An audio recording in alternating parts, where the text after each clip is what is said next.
So my shopping money at that time used to be 200 bob a week, you know, and that 200 bob, I'd go to Gikosh and I'd get like 3 tops, 2 dresses. You know, you really stretch it. Yes. So one time I was like, okay, fine, let me not buy for myself. And you know, I'm in fashion school, so I need to look good all the time. So I chose not to shop for myself that week. And I was like, okay, let me go buy something that I can sell. And so that's how I started with 200. I literally bought 4 dresses. Each was 50 bob. Wow. And I went home and I took, I borrowed my mom's camera. Okay. I took some photos in my bedroom and I put them up on Facebook. And I was selling them for 800 bob.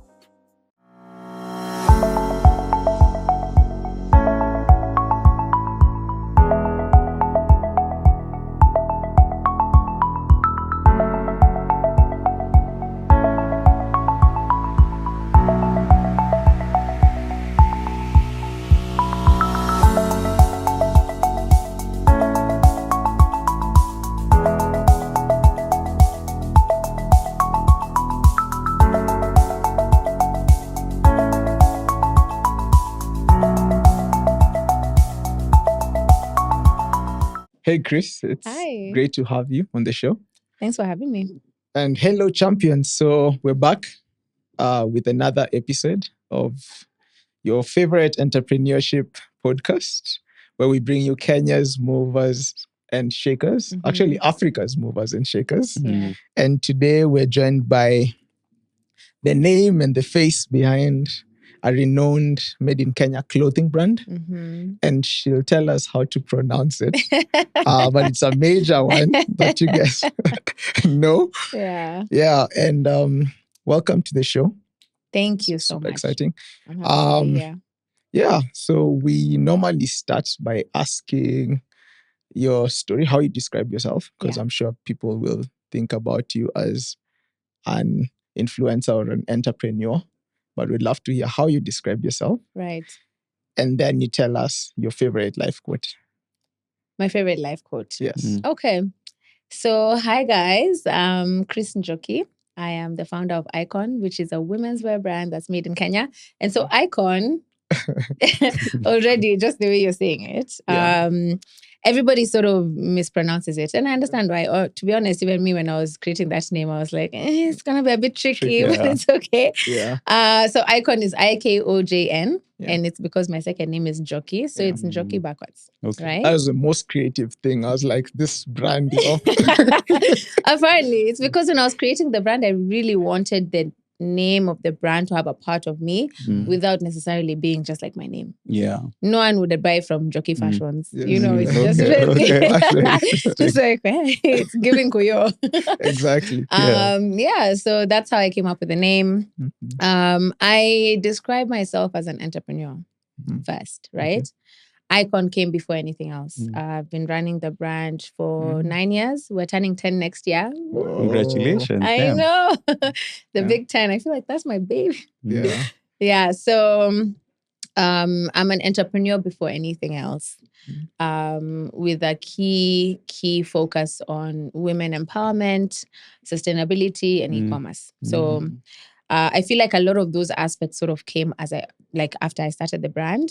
When I started the brand, I just wanted to offer affordable fashion to the people in my region. That was 10 years ago. I just finished fashion school. You know, I was just, fashionable, you know how it is. And I was like, I just want everyone to look cute. And everything I was seeing around me in Kenya at the time was super expensive, not affordable. So even myself, I was shopping thrift. I was, I couldn't even think about buying from a local brand because it was exorbitant. And so that's really what I was striving to do. And that's what I did 9 years ago. My favorite quote, I would say, is something, I don't remember where I heard it, but when I heard it, it just clicked. And it's something that my dad says to me all the time, not in this exact format. But my favorite quote is, the moment we stop to grow, we begin to die. Oh gosh. And damn, so we should take champions back to which episode? There's an episode we should talk about it. And Mark said that was his favorite quote. Really? Just in a different version. Exactly. Yeah. Actually, it's something Bob Dylan said. I actually got it from the autobiography on Steve Jobs. Oh, okay. So Bob Dylan was his favorite artist. Yeah. So Bob Dylan said, "You're either busy dying or you're busy getting born." See? Yeah. So if you're not like constantly changing yourself, you're either dying or you're being born. So. Exactly. And that's how I feel. You know, I just feel like every single day is a day to just like learn something new, reinvent. Like I don't believe in staying at a plateau, place, in the same place. It's like, what else can we add? What else? Constantly changing, see what's around you. How do you improve? Even just personally. And so for me, I believe that the minute you stop that, it's like now you're just nearing the end. Yeah. Wow, that's super powerful.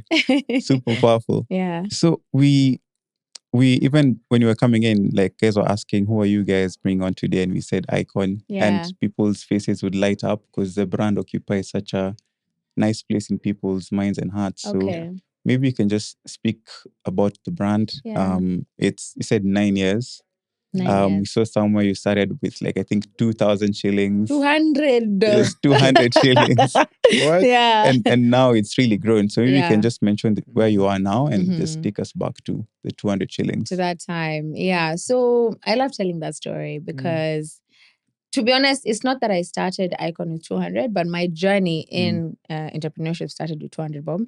And this is now like what, 12 years ago? Yeah, maybe like 11, 12 years ago. I just finished fashion school. Guys, please don't calculate my age. Now, I've said this thing. Everyone's going to calculate my age. But I just finished fashion school. Yeah.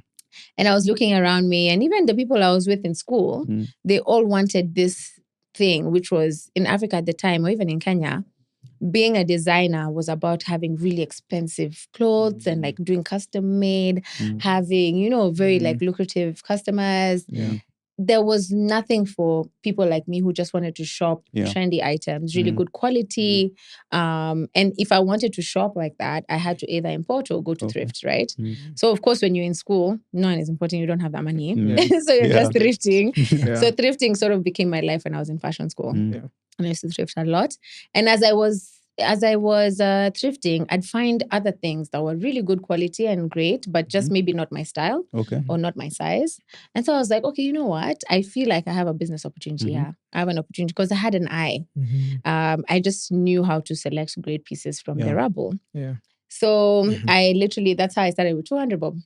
That time my dad used to be so stringent on money. Yani, like he gives you just enough for like your bus fare. After lunch, you carry from home. You don't have extra. Yeah. So my shopping money at that time used to be 200 bob a week, and that 200 bob, I'd go to Gikosh and I'd get like 3 tops, 2 dresses. You really stretch it. Yes. So one time I was like, okay, fine, let me not buy for myself. And I'm in fashion school, so I need to look good all the time. So I chose not to shop for myself that week. And I was like, okay, let me go buy something that I can sell. And so that's how I started with 200. I literally bought 4 dresses. Each was 50 bob. Wow. And I went home and I borrowed my mom's camera. Okay. I took some photos in my bedroom and I put them up on Facebook. And I was selling them for 800 bob. Jeez. And guys bought them literally in like an hour. Wow. And I was like, what is this money making?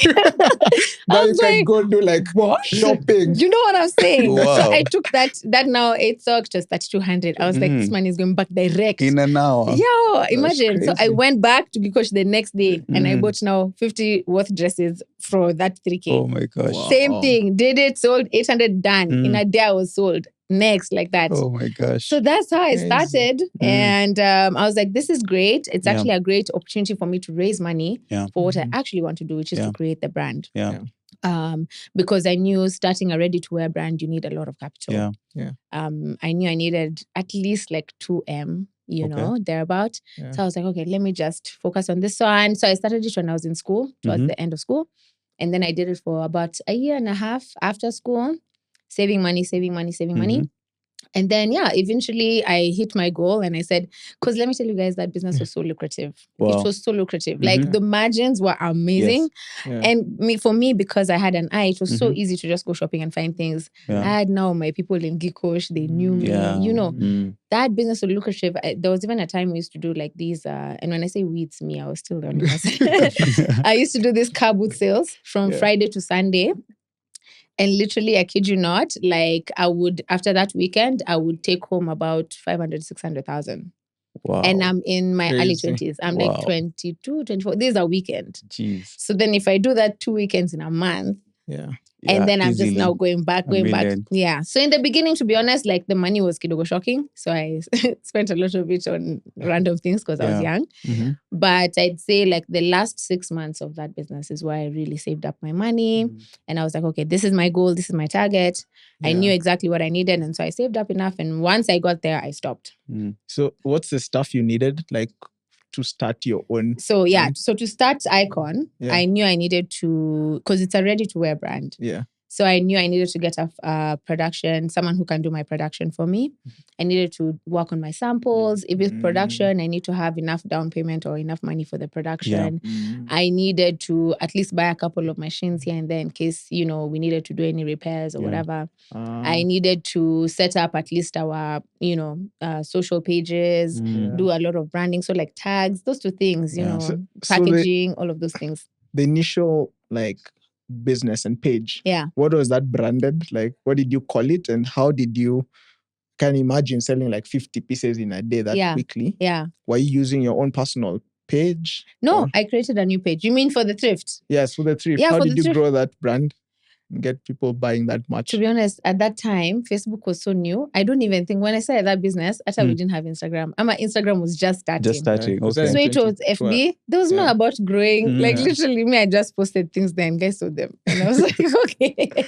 There was no, you know, like how guys are like, this is how to grow your page. There was nothing like that. So what I would do, I opened a new page for the business.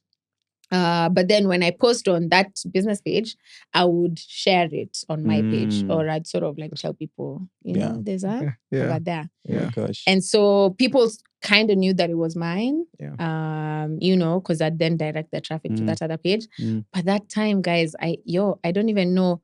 I think I just really had an interest because for me at that time, especially when I posted the 4 dresses and they sold in an hour, that was on my personal page. I was like, oh my goodness, what is this I've landed? The gold mine, I'm like, you mean I don't need to actually go to a shop showing guys, like I can just post it and somewhere. And I remember even one was like someone in Kisumu, another one was like, then the rest were in Nairobi. And I was like, you mean?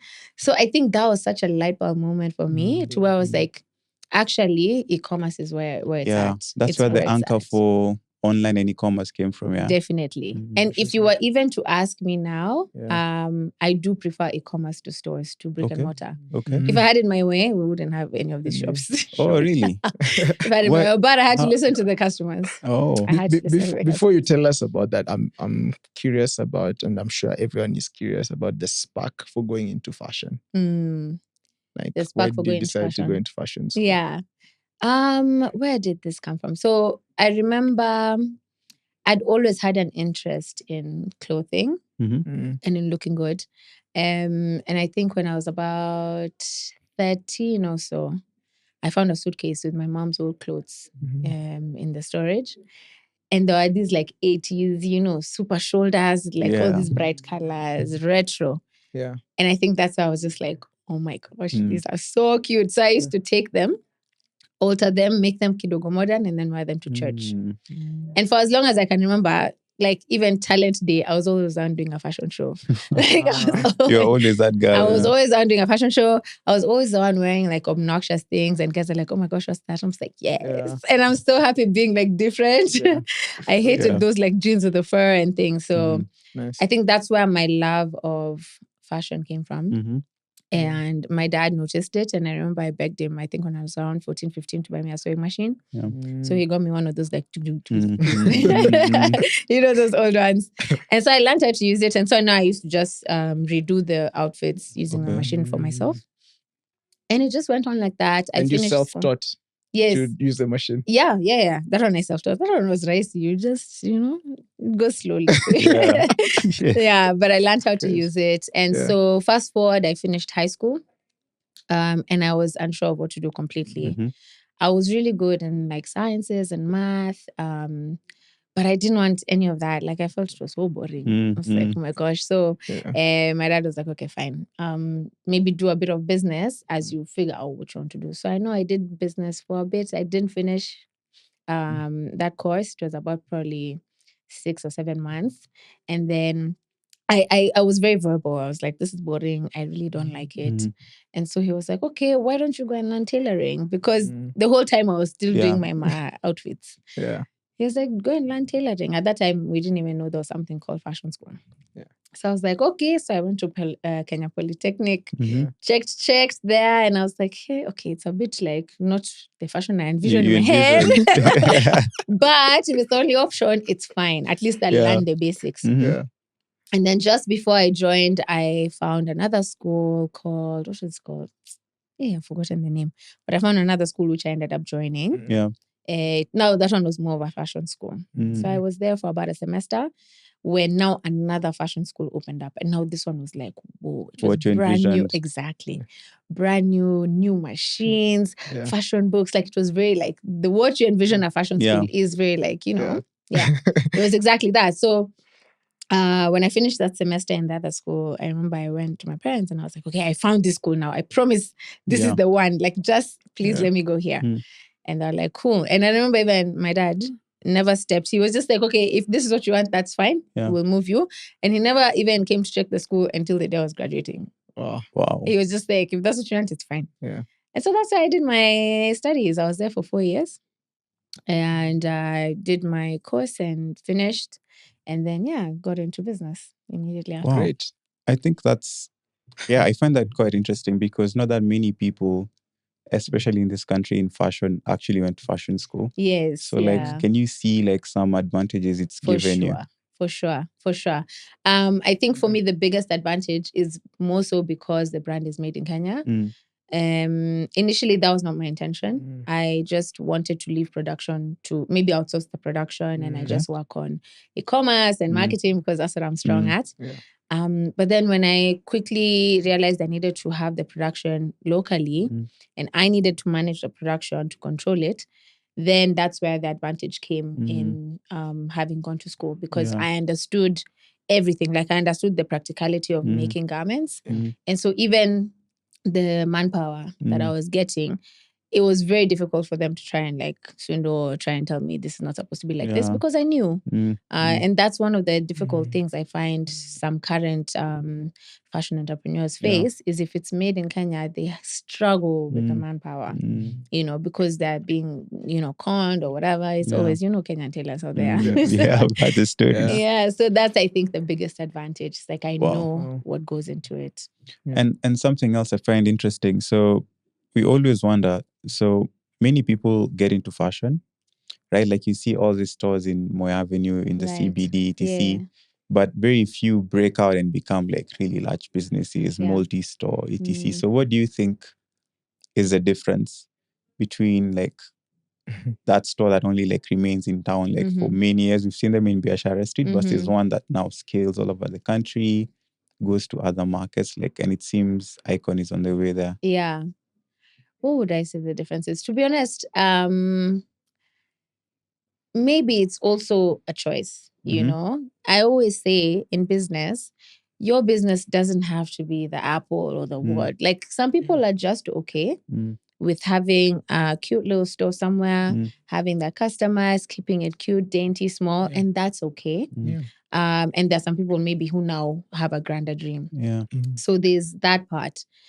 So the other thing I'd say is just having, the bigger picture. Because like for me, I'd say even from when I began the brand, it was never just going to be a small store or like a small brand in Kenya.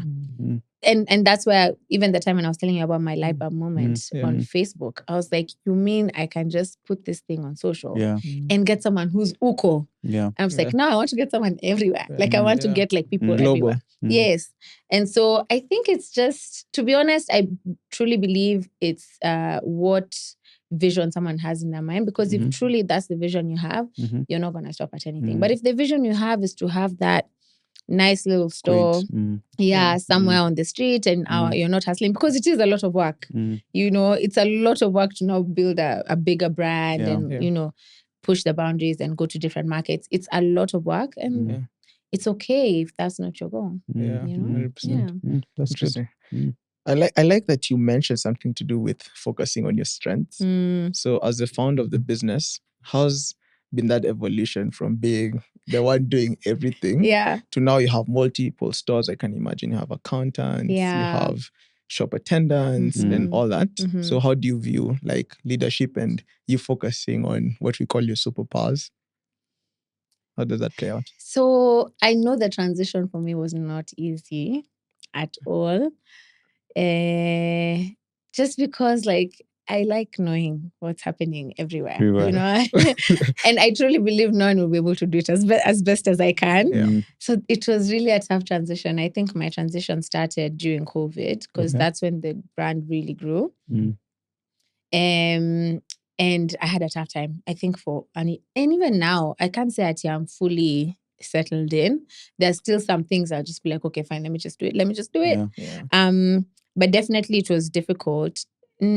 The most difficult part was trusting the members of the team that they can execute after I've sort of trained them and shown them the ropes and things. And empower them to where they feel like, okay. Because then I realized one thing was happening. It's like every time someone new would come in and they'd be coming to fill a role that I'd been playing, I'd train them for a bit and then I'd let them go. But then I'd always come back and be like, oh, you're not doing it. And what that did, it sort of broke their spirit. Because then they always kept feeling like, okay, I'll never be good in this role. Let me just coast around. And I was like, okay, that's not the right way to do it. Because I really want to make my team feel like, you know what? I have authority. I can make, as long as they understand the bigger vision. So for me, now I started...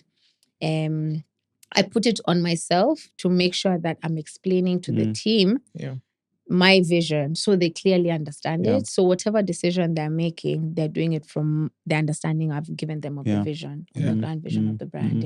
And how did you, we were listening to some podcasts with Teshalia, and many founders would write like curriculums. On like, this is how you can perform at your best role here, all these things. So how did you go about sharing your vision with these employees? Like, how do you train them? Mine was like word of mouth, honestly. Like, we're just there, and I was with them a lot.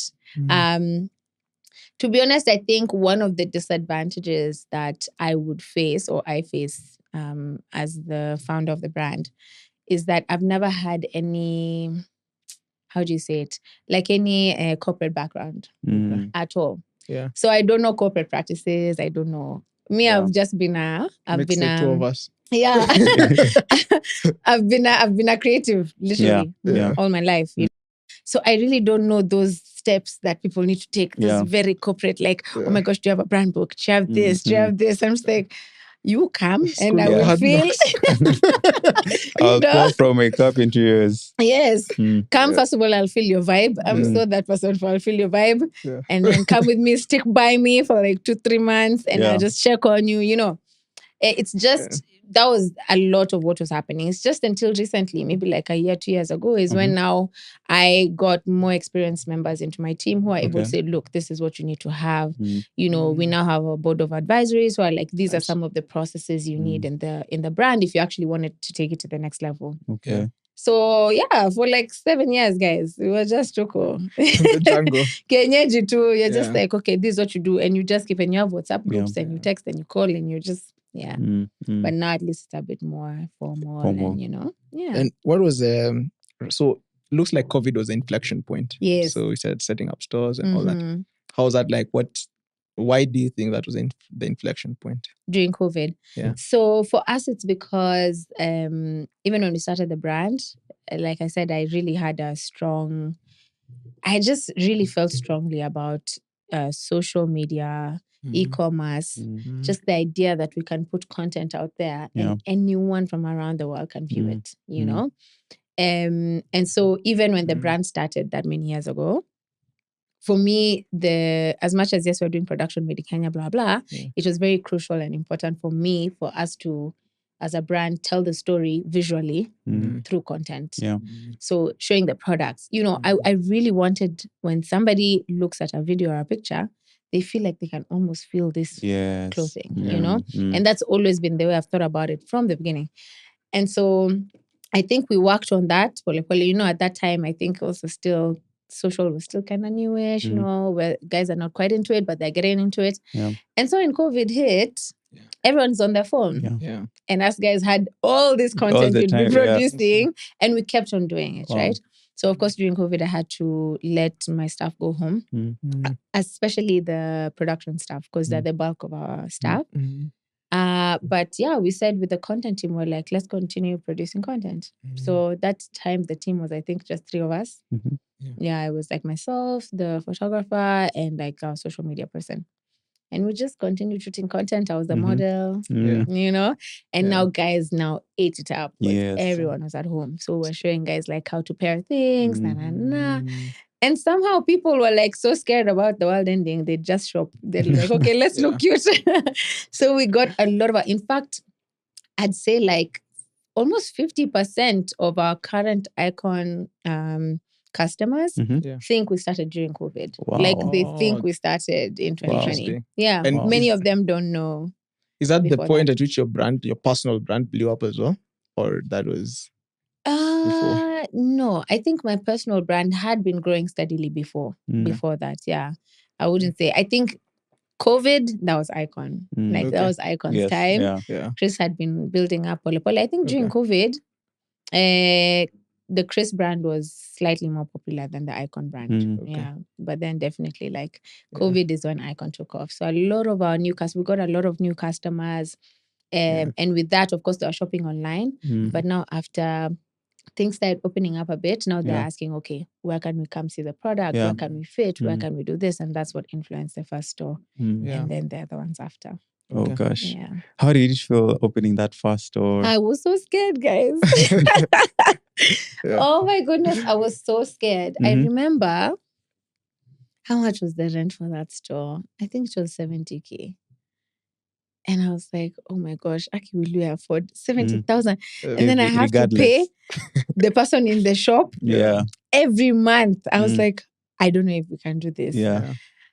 But we did it. We opened the store, and literally the first month, the store was able to pay for itself, everything. By the third month, that store was doing 3 times, the expenses, then 5 times. And I was like, oh, okay, we can do this. All right.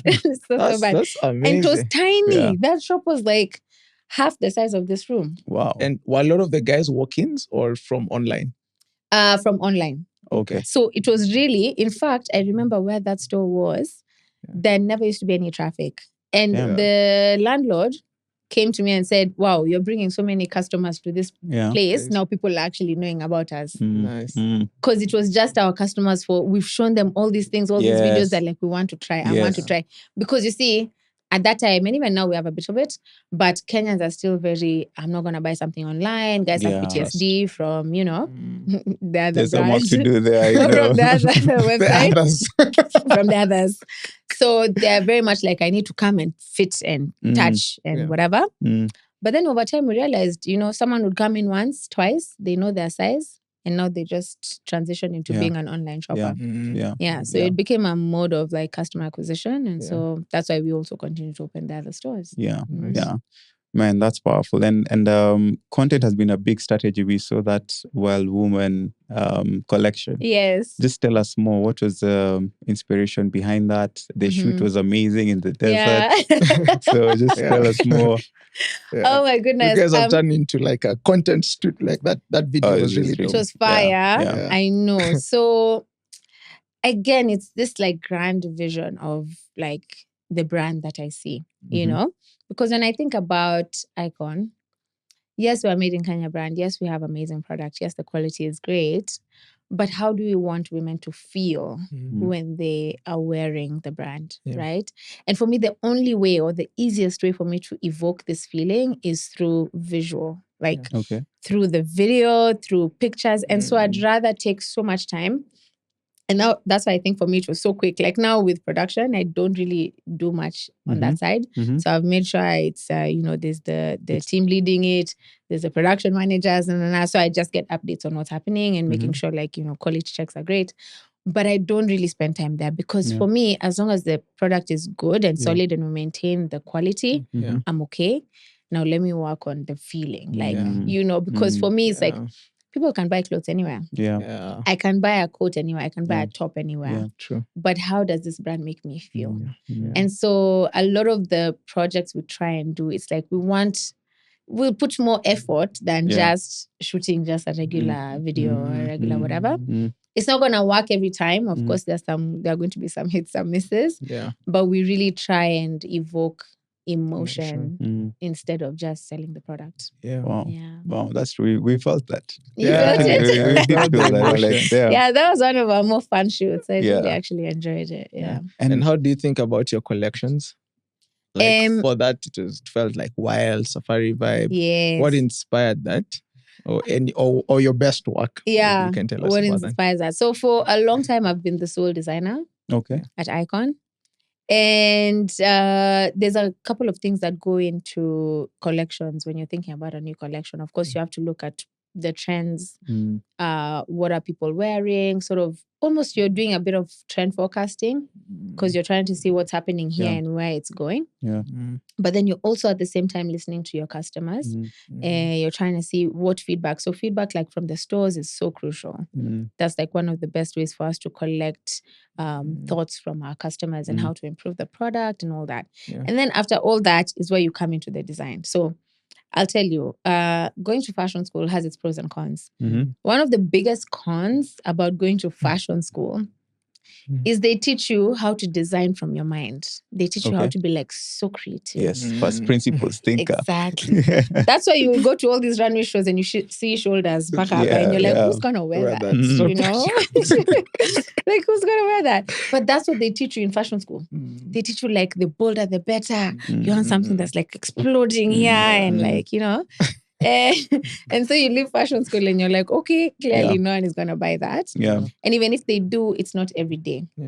So for me, I had to quickly learn that if I'm doing ready to wear, I can't be exploding my clothes everywhere. They need to be practical, but still with a touch that's creative. Edginess. Yeah, a bit of creativity, blah, blah. And so now that comes in when we are creating the collection. As much as I'm trying to take us to the next step and try and have something that's like new and hasn't been seen before, you have to still think about the wearability of this item. Because at the end of the day, our market, which is, I'd say currently 80% of our market is in Kenya, right? And so I need to think about the wearability of this garment also in terms of how much they're spending on this item. They want as many wears from it as possible. Because right now, people don't have that much cash to spend. So they need to know that this thing I'm buying, I can wear it like this, like this, like this, like this, So I'm not going to give you something exploding because you're like, I'm only going to wear it once, So a lot goes into making of a collection. It's not just inspiration. There's a bit of inspo, but there's still all these other things that come with it. Yep. And we can see the rebirth now started 2020. Now 4 years. For like 3.5 years later. So in this period, what can you say has been like the biggest challenge? You are like, man, this one, I don't know what's going to happen after this. And like, how did you guys overcome that? Biggest challenge. Okay, so me, I'm a Kikuyu. So like my challenge is always money. I'm always just like, oh my gosh, I have this grand idea, but we don't have enough money. We don't have enough money. So I'm always fighting with finance because I'm like, guys, we have this big idea for like, I want to do this content, this like video. This concept is like so big. And they're like, hey, we don't have money for that. So I have to like rein it in. So I'd say challenges, number one would be cash. Because let's face it, like right now, my business is mine. I'm the sole owner. I haven't had any investment, anything. And so cash is a big issue, especially when you're trying to scale. Okay. Because now it's like, opening one store here and 2 is fine, but then you start thinking about going into like different countries, different territories. Now I'm like, okay, fine. I either need to start making money or I need to rob a bank. Like, what's happening? I was actually listening to a podcast the other day about robbing a bank. I was like, it's not that. Explains the crime, all the crime stuff you're watching. Yeah, it'll come in handy. But yeah, so a lot of it is money related, just like, and also even when I think about, of course, you can think about investors, people coming in, but what are they coming into? So for me, I'm very wary about that, just because investors will come in with their own, way of thinking and their own expectations and their own. And so I'm warming up to the idea a bit now. But if you ask me like 3 years ago, I'd be like, no, I'll do it myself. I'm a firstborn daughter. So that's why my DIY comes in. My business. I'm like, it's mine. We can make it even if it takes 20 years. So money definitely is a big one. The other one that I'd say for now, and it's not that big, but like there's a bit of a manpower issue, right? Especially when it comes to the creative space. So what we're experiencing for the past 2 years is, because we've already secured the production side, that one is good, it's solid. Now I'm working more on this creative sort of like, I don't know how to say, more of like creative, like business, how do you say, like if you now want to push the business forward, you're growing the business, but I also don't want an old team. Like I still want like a young team, youthful. I want a team that's able to like change with the times and like knows what's going on, very snappy and stuff. But you find having a challenge. It's like their expectation versus their deliverability. So they come in and they say, okay, I can do this, I want this. And I'm like, cool. And then they come the first 3 months, they're great. After that, it's like, phew. Oh gosh. And are you saying this? So is it something like the older generation is experienced but not energetic, and the younger one is energetic, not experienced? Not even not experienced. It's like they Just say it. I don't want to say that word. We all avoid to say it. I really don't want to say that word. But I think it's important that we say it as Yeah. entrepreneurs, because it's something we've been chatting about a lot. I don't know if it's the same word, but what I feel like there's a lot of entitlement. Guys. Yes. I'm just like, oh my goodness, like where is this from? And it's exhausting. Even breathing in. It's exhausting, So that's something small I'm struggling with now. Yeah. I know it's nothing we can't figure out. We will. Yeah. It's just, it's annoying. Yeah. It's like you bring some people on and you think, you're very hopeful, and then it just doesn't work out. Those are some of the small struggles. There are some gems out there. So there are. Actually, there are. I have encountered a couple. Side, So definitely. Okay. We'll see. We'll make it. It's something we face as well.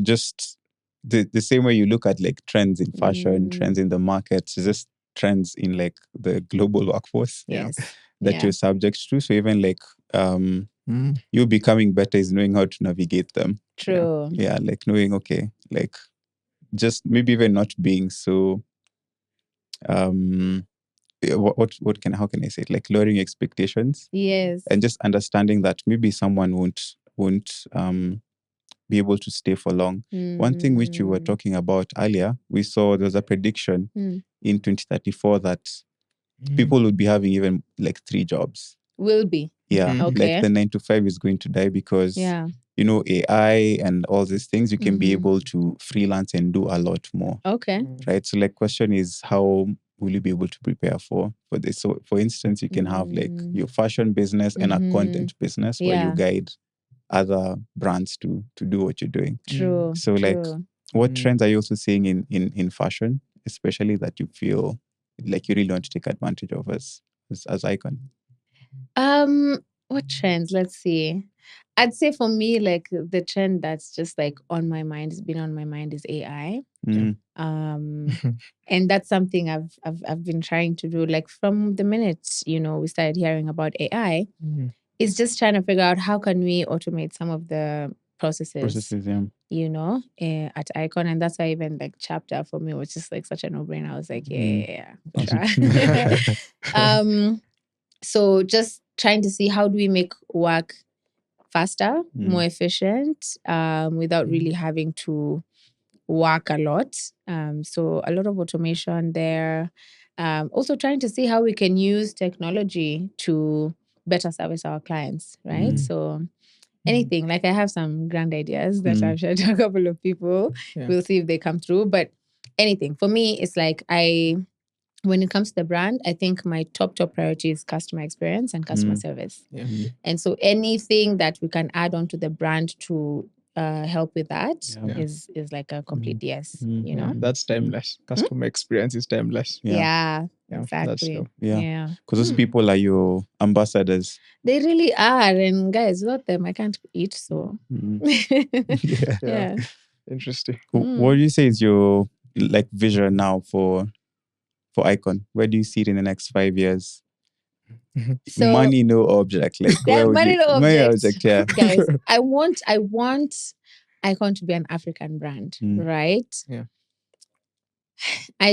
For me, I think every time I think about IKOJN, I think about all these other European or US brands that, you know, are really servicing all of their states and they're like they're everywhere. And they're made in their countries. And now, or even if they're made elsewhere, it's like for their people. And then it's like, I hate the idea that now Africans have to like buy from them and bring it here. Like, why are we doing that? I want us to have Africa to have their own brands that are around countries in Africa, and you can just shop and let those guys come and pick from them, you know?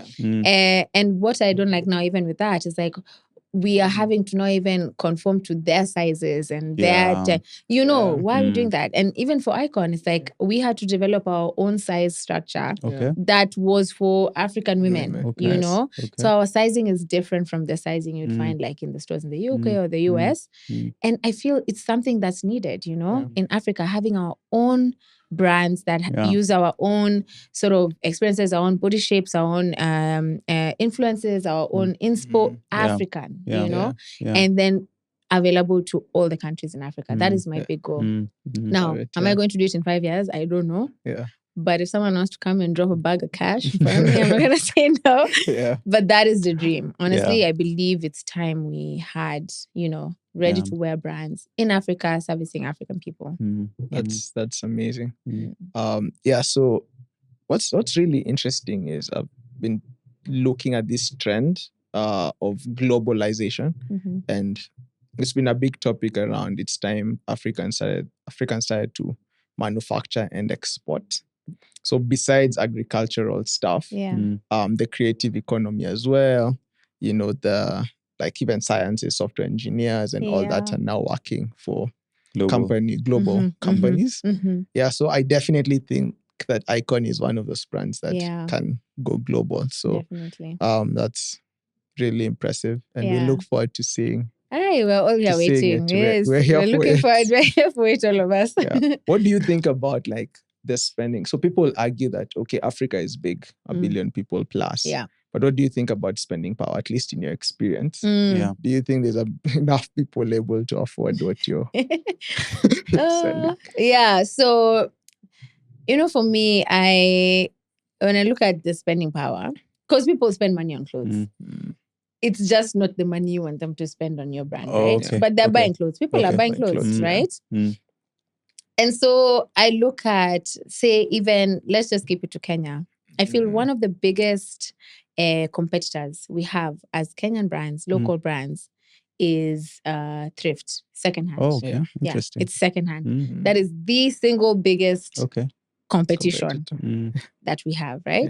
And now we can say, okay, it's easy. They just need to cut off secondhand. They don't bring the but we don't even have industry to support that.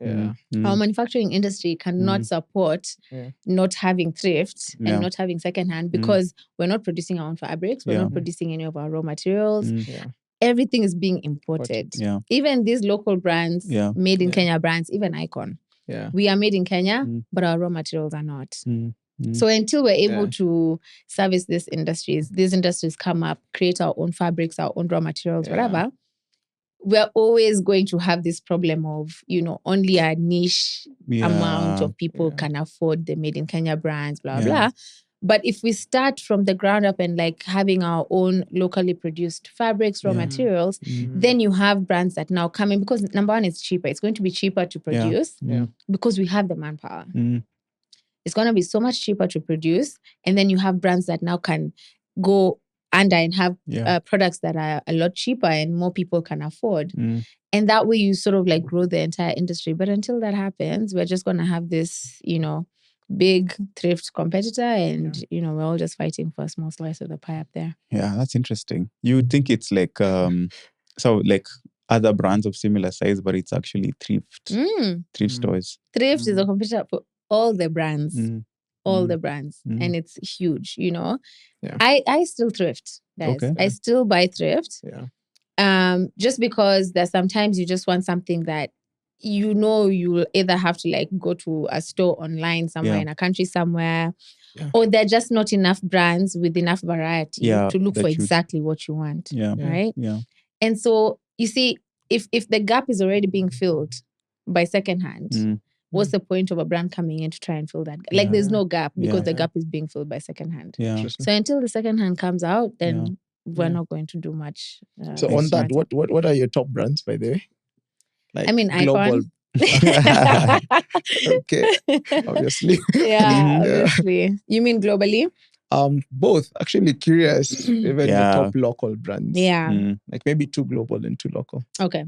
So I think my top global brand has to be Zara. I think even starting IKOJN, that was a brand I really studied a lot. And I was like, how do they do it? Where do they do their production? How did they whatever? So it's stayed like that. I know they have their own Matingzuko.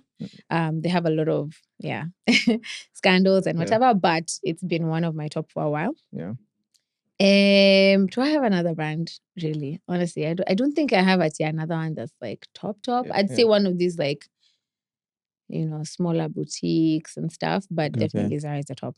Now, local, what are some of my favorite local brands? I think Zia is really good. Zia is sustainable, a sustainable brand. It's by Nandi. She's a friend of mine. She was here on one of our episodes. Oh, yeah? Yeah, she was. Zia is great. What other local brand do I really like? Guys, you're putting me on the spot. Did I say IKOJN? IKOJN. That's great. Okay. IKOJN is Sorry, great. you said one international, one local. Yes, That's good enough. Yeah, that's good enough. And in the beginning, you said there's also like a sustainability part that anchors IKOJN. Yeah, maybe you can just tell us a bit more about that, like how that showcases itself in your brand and why you care about it. So for me, when I think about sustainability, of course, there's the product aspect, making sure that we are using good practices, we're recycling. So we do a lot of recycling for our offcuts. There's a company we work with that takes the offcuts that we produce and they reproduce and repurpose them for different products. But I think the biggest one for me when it comes to sustainability is like with the team, right? Especially the production team. So when I was starting the brand, like I said, I wasn't looking to do production in Kenya. I was looking to outsource that. But very quickly in my journey of outsourcing, I was, scammed. Sort of like I lost a lot of, basically all my savings because the product that we had settled on was not the product that arrived. And so all my money was down the drain. Anyway, so I quickly was like, okay, I need to control this production thing. And so fast forward about 2 years, I have a couple of women on my team who are doing the production. And I started learning just about them and their lives. And, and I was finding that a lot of them are actually from, backgrounds where they didn't have these opportunities. A lot of them were actually training them. So the way I started my team is I trained one lady. She knew nothing. She just used to be in a shop doing repairs. So I taught her everything I knew in fashion school. I taught her the drafting, the pattern cutting, like those very technical things. And then she learned everything in about 6 months. And then we got somebody else. She trained them under my supervision. Then we got someone else like that, like that, like that. So the people in my team actually have fashion school training, right? And it's been a long process. Our turnover in production is very minimal. So the guys come and they stay, right? Now, when I talk about sustainability for me, it's like, how do I make sure that these ladies, as much as they have a job, because I'm like, I started to learn about their backgrounds and, you know, they didn't have the skills, you know, coming into IKOJN. Yeah. A lot of them are coming from, you know, startups at home that are not very good. They feel like maybe they don't have choices. And so I'm like, how do I make sure that they're learning the skills, upskilling themselves, and also getting more than just having a job at IKOJN? Yeah. And so we even started like a financial setup for them where they're able to save up money within the brand, part of their salary, and then we're able to match that. And then eventually they get to buy their own machines and start their own side businesses. So this is aside from their job. And I sort of teach them like how to kidogo run their own biashara. And they're doing that together with the 9 to 5 that they have at IKOJN. And for me, that's sustainability because I'm teaching, I'm teaching other women how to not only learn the skills of production, but also create their own jobs. Yeah. Do them alongside this, supplement their income, do more for their families and even for themselves. Yeah. I've seen women come in so frail and just building their confidence up, them learning how to do this, and now they have their own businesses. They're like, okay, I have this order, how do I go about it? You know, and for me, my dream, I don't know if this is going to happen, but like what I envision is actually setting this up in different countries in Africa, and then IKOJN hiring them to create our products. Like that's sort of what I would want. So it's not the IKOJN production. It's like you guys, you're trained, you've learned the training, the way we like to do our things. And we hire you. So it's your business and your business. You have your machine, that's your business, but you're under one space and you produce for the brand and you produce for other bigger brands, you know? And then just have that sort of like moving on. Wow, that's powerful. Yeah. That's powerful. Visionary. Yeah, that's cool. Yeah. Yeah, so see, I need a lot of money. Yeah, you can see, you clearly see that. My gosh. I think as we wrap up, I think your story is really inspiring. And, you know, there could be someone young right now, 22, 21, and thinking about doing something, not only in fashion, just entrepreneurship in general. So like, what would you say to them? What would you advise them? Yeah, especially when you're that young. I think the first thing I'd say is like utilize your free resources because there's so many. Before you start thinking about, oh my gosh, I need money for this, I need money for this, I need money. Try and utilize your free resources. The biggest one for me obviously has to be social media. You know? And like I wish I was starting my brand now. No, that's wrong. I don't wish I was starting my brand now. It's a lot more complicated with other things.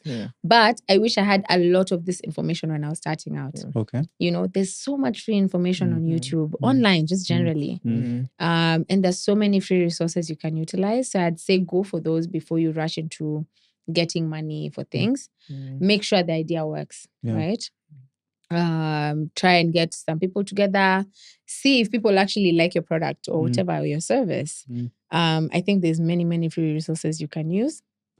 What's the other thing I'd say? I think have the goal in mind and then just like fixate your entire life on it, because a lot of things are going to happen in between that can try and remove you from that goal. But if you really clearly paint that picture in your head, even on the days you're struggling, you'll be like, no, there's that thing there. And you just keep pushing, you know? Yeah, I think that's what I'd say. Oh, all right. Powerful. Nice. Have a big goal, big dream, and keep pushing. At it. Yeah, that is awesome. It was really good having you. Thank you. And guys, please, where can you guys find your stuff actually? Okay, so online we are IKOJN Live on all platforms. We have our stores. So currently we have 5 locations. You can find us in Nairobi. So that's Yaya Center, Greenhouse Mall, Westgate Mall, Imara Mall, and the Social House.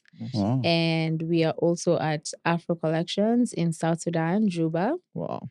So if you want to shop, you can check out any of those spots. And we also have our website, www.ikojn.com.